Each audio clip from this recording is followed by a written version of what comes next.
rapidement juste nommer les trois conférenciers tout de suite. Donc à ma droite, Philippe Mérieux, qu'on ne va pas présenter, en tout cas pour nous Français entre autres et en Europe, mais je dirai quand même quelques petits mots tout à l'heure. Juste à ma gauche, nous avons Chris Cooper, que je présenterai aussi tout à l'heure, et puis nous avons Bruno Ladé, ici présent aussi, chacun donc faisant une petite, on va dire, conférence qu'on va essayer de... Philippe Mérieux parlera une petite trentaine de minutes, et puis mes collègues à peu près un quart d'heure chacun. Alors je disais, on ne présente pas Philippe Mérieux, en tout cas pas en France, pas chez nous. Moi je suis ravi de l'avoir rencontré là juste il y a quelques secondes. Philippe Mérieux est chercheur, écrivain français. Il est spécialiste des sciences de l'éducation et de la pédagogie. Très tôt, il a milité dans des mouvements d'éducation populaire. Il a été successivement professeur de français en collège, de philosophie en lycée, en terminale, avant de prendre des responsabilités pédagogiques et administratives. Il a soutenu une thèse d'État S-Lettres et Sciences humaines en 1983, et aujourd'hui il est professeur des universités en sciences de l'éducation à l'université Lumière, Lyon 2. Je ne vais pas moi-même introduire tout de suite le thème de l'après-midi, notamment sur les processus transformateurs, territoire de l'utopie, vaste programme. Je laisserai le soin à M. Mérieux d'introduire à sa façon ce vaste sujet, cette problématique. Philippe, à vous. Mesdames et messieurs, chers amis, bonjour, merci de m'accueillir. Il me revient la lourde tâche d'introduire cet après-midi au superbe titre « Les processus transformateurs, territoire de l'utopie ». Ce thème est d'autant plus important que nous sommes quelques-uns aujourd'hui, en France et ailleurs, à être déçus parfois de la timidité des grandes structures et des États en matière d'éducation artistique et de politique culturelle. Et c'est souvent sur les territoires, dans des expériences qui peuvent apparaître minuscules, que naît ou renaît l'espérance. Certes, nous voyons ici, de temps en temps, émerger quelques textes qui indiquent qu'on fait quelques petits pas. Mais nous restons néanmoins dans une vision de gestionnaire quand nous aurions besoin aujourd'hui de véritables visionnaires. Nous avons besoin, plus que jamais en matière d'éducation artistique et de culture, d'une vision, d'une ambition et d'un vrai projet fédérateur. Nous avons besoin de ce que j'aime à appeler une utopie de référence. Car la seule véritable utopie, mesdames et messieurs, c'est de penser qu'on pourrait se passer d'utopie. Nous avons besoin d'utopie pour fixer le cap, pour savoir où nous allons, pour nous donner aussi le courage de militer pour y aller. Nous avons d'autant plus besoin d'utopie aujourd'hui que vous-même, chacune et chacun dans le travail qu'il effectue au quotidien, a souvent le sentiment de ramer à contre-courant. Quand ce n'est pas, et excusez-moi pour les étrangers d'employer une formule usitée en France, quand ce n'est pas le sentiment de devoir vider l'océan avec une petite cuillère. Le monde dans lequel nous vivons est inquiétant. Dans un texte prémonitoire écrit par un des plus grands penseurs de la modernité, Gilles Deleuze, en 1990, ce dernier nous expliquait qu'après les sociétés de souveraineté, les sociétés féodales,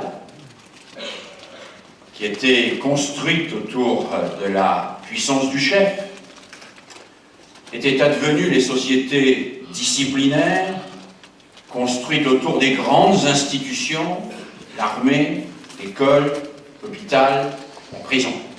Michel Foucault, célèbre philosophe français, avait théorisé ce temps des sociétés disciplinaires. Et Gilles Deleuze explique qu'est venu aujourd'hui le temps de ce qu'il appelle les sociétés de contrôle. Les sociétés de contrôle, dit-il, ne sont plus des sociétés où l'on enferme les individus dans des cadres. Ce sont des sociétés où on les piste. Ce sont des sociétés où chacun d'entre nous est identifié, fiché, où les individus ne sont plus que ce que Gilles Deleuze appelle des dividus, dans des masses, où nous apparaissons comme des segments de marché, voire des échantillons, des clients potentiels pour ceux et celles qui semblent définitivement avoir gagné le pouvoir, ceux et celles qui tiennent la finance. Gilles Deleuze écrit « La famille, l'école, l'armée, l'usine ne sont plus des milieux distincts qui convergent vers un propriétaire, mais des figures chiffrées, déformables et transformables d'une même entreprise qui n'a plus que des gestionnaires.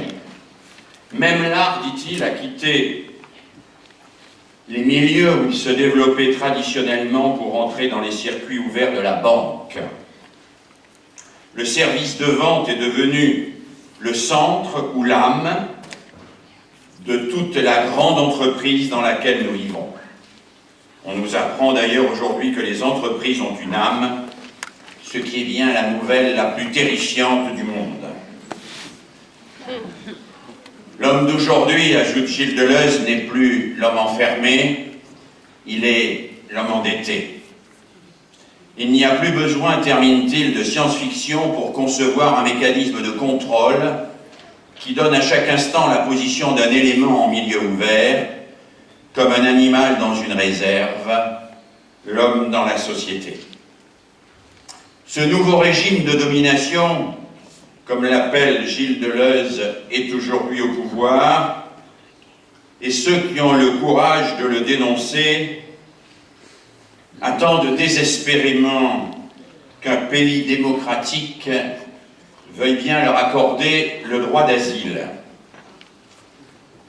Alors face à cette réalité, on pourrait se complaire dans la dénonciation, dans les pleurs, voire dans quelque chose que les intellectuels et les artistes aiment beaucoup, une sorte d'esthétique de la désespérance. L'esthétique de la désespérance fait d'ailleurs recette, y compris dans les festivals les plus prestigieux. Mais à cette esthétique de la désespérance, je préfère l'attitude présentée par l'écrivain italien Italo Calvino dans un texte qui clôt son superbe livre « Les villes invisibles ». Voici ce qu'il écrit. « L'enfer des vivants, écrit-il, n'est pas chose à venir. S'il y en a un, c'est celui qui est déjà là. L'enfer, c'est ce que nous habitons tous les jours. Mais il y a deux façons de vivre dans l'enfer. La première réussit aisément à la plupart, accepter l'enfer, en devenir une part au point de ne plus le voir. La seconde manière de vivre l'enfer est risquée, et elle demande une attention, un apprentissage continuel. Elle consiste à chercher et savoir reconnaître qui et quoi au milieu de l'enfer n'est pas l'enfer. Elle consiste à chercher et savoir reconnaître qui et quoi au milieu de l'enfer est signe d'espérance. Elle consiste à chercher à faire place et à faire durer ce qui au milieu de l'enfer est signe d'espérance. Ce sont les territoires en mutation, les territoires transformateurs dont nous parlons aujourd'hui et dont on témoignera tout à l'heure. Alors, c'est bien l'attitude d'Italo Calvino que pour ma part je prônerai. Regardez, cherchez au milieu de ce monde marchand ce qui donne le signe de la possibilité d'autre chose. tracer les contours d'une utopie possible pour vous, pour chacun d'entre nous, qui nous permettent à la fois de vivre, mais aussi de manière contagieuse, de créer et d'être heureux. Alors je vais énoncer comme cela, peut-être un peu vite parce que le temps est compté, quelques-unes des pistes de cette utopie que les territoires transformateurs d'aujourd'hui nous permettent de commencer à entrevoir. Première piste, face à un monde régi par l'hégémonie de la pulsion, dans les territoires transformateurs, on réhabilite le désir. La pulsion n'est pas le désir. La pulsion, dont la matrice est la pulsion d'achat, c'est l'impulsion. La pulsion, c'est la volonté de réaliser tout de suite et immédiatement ce dont on prétend avoir besoin avant de revenir à l'électroencéphalogramme plat. Ce qui caractérise le désir, mesdames et messieurs, c'est qu'une fois réalisé, le désir ne s'éteint pas, il grandit. Comme le dit le poète René Char, parlant du poème, le poème est l'amour réalisé du désir, demeuré désir. Face à un monde qui nous incite à satisfaire toujours de plus en plus nos pulsions, nous devons réhabiliter le désir, ce qui ne s'éteint pas quand il se réalise, mais engendre et génère d'autres désirs. Le désir d'apprendre, par exemple, n'éteint pas le désir d'apprendre. Il engendre un désir d'en savoir encore plus. Le désir de la présence de l'être aimé, s'il est réellement aimé, engendre encore plus le désir de cette présence. Alors oui, contre un monde régi par l'immédiateté, le tout de suite, la satisfaction immédiate, la pulsion d'achat, nous disons que le désir doit encore avoir sa place et que nous devons pouvoir prendre le temps de désirer. Prendre le temps de désirer, c'est-à-dire résister à consommer. Parce que, et c'est la deuxième piste que je voudrais développer avec vous, face à la frénésie consommatrice dans laquelle nous vivons, les territoires que vous explorez sont ceux où l'on partage la richesse inépuisable de la création et de la culture. Il y a deux types de biens, mesdames et messieurs, dans le monde. Ce que l'on pille et qui s'épuise en tuant le monde, et ceux que l'on partage et qui se multiplient précisément parce qu'on les partage. Celui qui transmet ce à quoi il croit, la culture qu'il a acquise, celui qui transmet ce qu'il a créé, ne perd pas ce qu'il possède. Au contraire, il le multiplie. Ce que je donne à l'autre en matière culturelle et artistique ne m'appauvrit jamais, mais m'enrichit. Et enrichit le monde. Il y a là quelque chose de fondateur, me semble-t-il, pour les utopies qui sont notre objet aujourd'hui. Pouvoir accéder à des biens qui, quand on les consomme, ne s'épuisent pas, mais se multiplient.